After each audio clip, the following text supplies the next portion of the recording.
إن أصحاب الجنة اليوم في شغل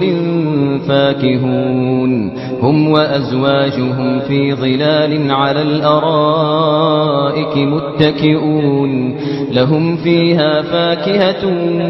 ولهم ما يدعون سلام قولا من رب رحيم سلام قولا من رب رحيم وامتازوا اليوم أيها المجرمون ألم أعهد إليكم يا بني آدم ألا تعبدوا الشيطان إنه لكم عدو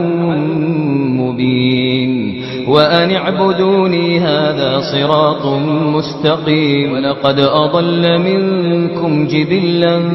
كثيرا أفلم تكونوا تعقلون